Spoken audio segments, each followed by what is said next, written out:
for a couple people to join in, those numbers to jump.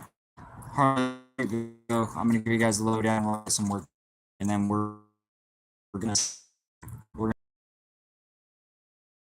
up. We have to do a little bit of welding on pipe for note, and then we're going to do a live session for the tune.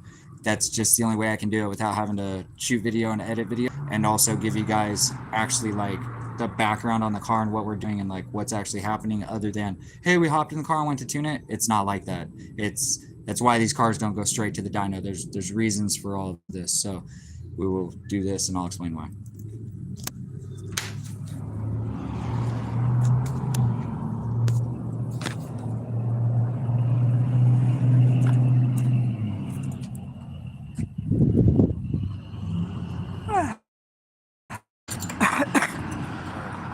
Let me know if that number populates. Okay.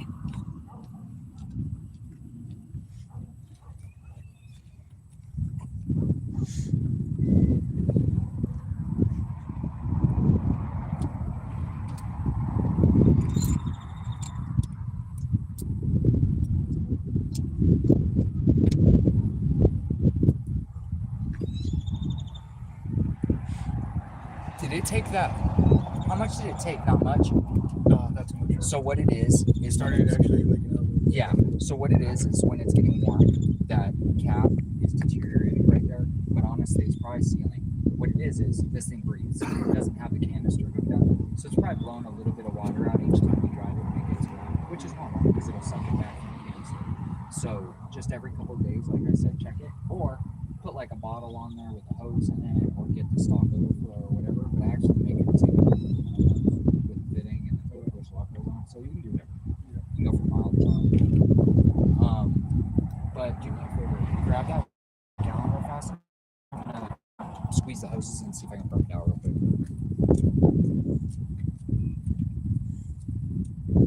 I like dabs more than I like the joints. Yeah. I had been smoking the joints the last few weeks while you were in Texas, but like, I'd rather do dabs. And I keep fucking with the gator. You can take that. Don't get down your jacket. You go sit.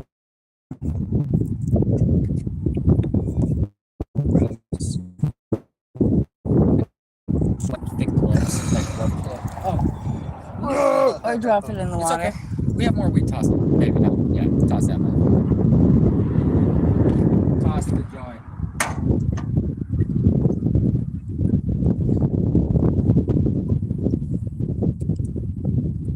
Yeah, it's burped. You just have to push out a little. That's all. Okay, you're good. Cool. Yeah. So just overflow or check it like every 2 days or whatever. So long story short, you guys.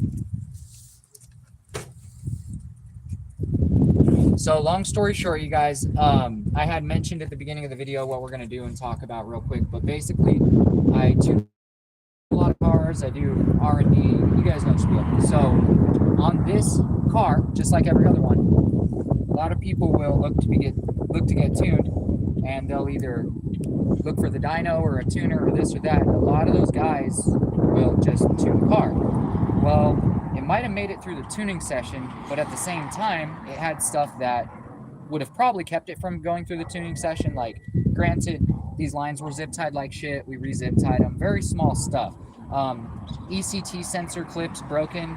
Probably would work. Eventually, the wire is going to rip out. It's super tight. We're going to solder a new one on. It did not have VTEC wire. So, like, you're not going to make it through the tune session for that. So, say the tuner came out here, looked over the car, said, oh, it looks good, didn't notice this wasn't wired, started tuning, gets to VTEC, goes, you have an issue, finds out that, doesn't want to run the wire. Now you go back, you're paying again. With these types of issues, line could have been blowing off, that not wired. It needed spark plugs and gapping. The fuel rail, come over here. The fuel rail, mind you, he did not put the car together. He bought the car like this. So that could have been a fire. Dizzy has one bolt, which is fine, but whatever. No wastegate dump. Could have burned the line, this, that, the other. We're going to end up making a dump.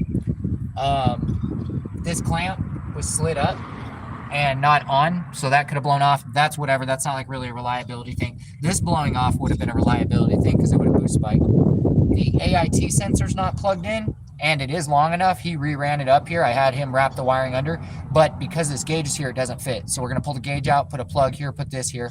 These regulators are unreliable. The rubber goes out. They end up shooting fuel through this line and fucking being shit. If you look at the valve cover hardware, this needs to be taken care of. It's missing a nut here for one of the towers. Turbocharger, this setup is lacking. Mind you, has no O2 bung, so this thing has not only never been tuned, or properly tuned, but this thing has never been even tested because it doesn't have a wideband, so they couldn't tune it, so they couldn't test it. Any testing they did would have probably just been unreliable because unless the tune was on it, would have possibly hurt it somewhere. Either way, it runs bad, so we got to tune it. Now, this setup is ideal for a city car as far as small displacement engine and an anemic medium displacement engine. There's a very small turbo. These are a eBay 50 trim, like a 46, 44, 48 millimeter turbo. I don't even think it's 48. It's very tiny. A lot of people are like, oh, they're capable to 300. Yeah, on the right setup. On these motors, pushing it to 300 at the boost level you would be at wouldn't even sound right. It would be not necessarily that high of an amount of boost, and you'd be pushing that number, and then on the track, you would get nowhere near the trap speed, and you'd be like, oh, I make this number. Honda's making that number burn the fuck out in third gear. This thing ain't even gonna barely do more than probably light the tires in second, if that. These 50 trims make the motor feel so anemic because basically this engine, like an LSvtec, a single cam, an F22 Accord motor, that stuff still, although it would be a flow restriction with a small turbo, they have a hump-shaped anemic power band, so they have no top end anyway. So by the turbo coming in and delivering, it's only going to live for like 2,000. It's going to fall off 2,000 RPM. This motor has a very long, not hump-shaped power band. It has a very long linearized torque curve, and it has VTEC. So as it goes into VTEC, it's putting out a lot more volume to the exhaust. This turbo could come up and work on the low cam. So that cam for VTEC is so big that it usually causes a back pressure issue. It takes a good amount of timing. We don't end up with shit for power, and even the power number we get and the way it looks on the dyno, you can tell it's not right. But back pressure is probably one of the biggest things to cause a turbo Honda to be unreliable next to a shitty tune. So he is also doing mainly freeway driving, which is what that would be worse at because it's going to be higher gear, higher load. So we are going to tune it on the wastegate. We are going to end up adding a dump. I'm going to tighten the fuel rail. These bolts, a couple of them are stripped, snap off loose. Definitely boost leaking. There's exhaust here. This is stuff that if everybody was like, oh, go to this tuner, this, that, the other, that's fine. But if you go to a tuner that primarily utilizes a dyno or is not troubleshooting and fixing cars and then tuning them, they are a tuner. Just a... You are going to end with this stuff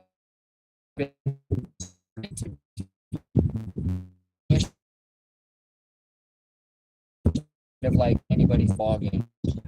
Are you capable? I'm going to charge you when you come back, this, that. That's why every time we do these cars, we don't go to the dyno first. If I give the car a look over, if it's been prior tuned by somebody else, it runs fine, whatever, I would still meet up with them on the other side of town, and we would drive to the dyno operator on the other side of town so we can at least start with our street stuff and our base mapping. After the dyno, we have to go back to the street. We have made cars powerful on the street where we've gone to the dyno to verify our track to verify, you know, it's making some steam. At that point, reliability, we can guarantee reliability knowing that the timing is under what it would be on the dyno, knowing that we're under the threshold through testing, but also based on the theory and how these engines actually work with these turbochargers and all motor nitrous, all that, but actually understanding what these engines do and torque mapping the engine versus the timing and knowing, you know, the dome on the piston causing a flame front travel speed change, or what these cams are actually going to do as far as like, yeah, it might make more or less power, but like, what's the timing chart going to look like rendered different from that cam change, compression change, fuel change, stuff like that. I get a lot of flack for the street tuning, but the street tuning is not what makes the car unreliable. The car was unreliable to begin with and was going to fail to begin with, whether it was the street or the dyno. It wasn't the timing number of the fuel that caused a failure if we have them. It's either directly power related or it's related to parts failure. So in this regard, we look over the car. It doesn't cost that much more for me to look over the car, make a list, tell him what we need to do, and properly fix it. And by properly, I mean no Band-Aids. Granted, these are zip tied on. You're zip tying your vacuum lines. Doesn't matter if they fit right or wrong, you're zip tying them. If they're not perfect, if they're not fucking tight. I'm not gonna go buy a new vacuum line when that's a little loose. When I can cinch a zip tie down, it's gonna work the same. So there is that push and pull effect of what's right, what's best, what's ghetto, what's not. The turbo Hondas, these are a couple $100 eBay kit. The car isn't even one color. Now it is a straight shell. It is a worthy car to be on the road. It has solid bushings and suspension, good wheels and tires. This is a nice car for what it is. The kit is lacking, and a lot of the stuff, it's not a Ferrari or Corvette, it's that. So a lot of this stuff is kind of what we have and what we can do, but to the best of our ability with what we have. I do not have any other vacuum line here right now, and I don't have another solution for this other than I would go to non-silicone line. I would go to standard either like fuel type high pressure line, or I would go to like another normal vacuum line that is not so much silicone and more like the polyurethane, the harder density polyurethane and thickest wall you can find. But this will work fine. A good big reference is a good idea. Good big source is a good idea. All his couplers are tight. I heard the way the car ran when it came up. It did sound like it had a quote misfire. The plugs were washed out with fuel, and the tune looks to be like it was, from what I'm understanding, with a different fuel. So we have a changeover that occurred. We're gonna do that now. We're gonna solder on an ECT clip, add LSvtec, do the AIT. But we already went through and changed these bolts, tightened the hardware, gapped the plugs, installed them. I busted out the timing light so we can do that. We got the wiring box out so we can do the wiring. We're going to remove this rubber piece off the throttle cable because as he's driving, if it gets stuck under here, it'll just make it rev out. Put the clamp on the brake booster line. We did our education as far as why we changed the spark plugs and what, which I'll be putting a video up for you guys later. We did our education on the turbocharger as far as usually these cause a lot of back pressure and this and that, but also the fact that he wants, a daily racer type deal, daily driver, daily racer type thing, not a weekend warrior, not a track car, this, that. He wants it to be quick daily, but he is also primarily doing freeway. That pushes you right into a big turbo zone as far as reliability and power and what you really want to see out of the car. Running a small turbo is definitely more for that stoplight, 8th mile stuff. So we're going to end up going to a bigger unit because he's primarily freeway driving it. At the pressure ratios it'll be at for boost and the back pressure and the timing we can run, it will be in a better spot, especially since it is on 91, not E85, and it is a, LSvtec. We talked about these regulators not being my favorite, going back to OEM. We will do that later. We will retune during that. Talked about basically anything we can nitpick on this car that's actually worthy of nitpicking. I have a couple extra parts I'm going to give him just because I have extra stuff and I want to see the car do well. He seems, interested, and he did not haggle me on price at all. I told him the quote. It's well worth it. I do charge more than most. Pay for what you get, and I take care of my clients in regards to return the favor. So we're gonna go ahead and we're gonna finish this. We're gonna get hooked up and we're gonna be tuning. I don't know if that's gonna be an hour or two, but I'm gonna get started. I would suspect about an hour by the time I'm done welding and setting up. I'd like to see you guys come back and check out our live feed then. I'm gonna get to this. You guys have a good one. Thanks.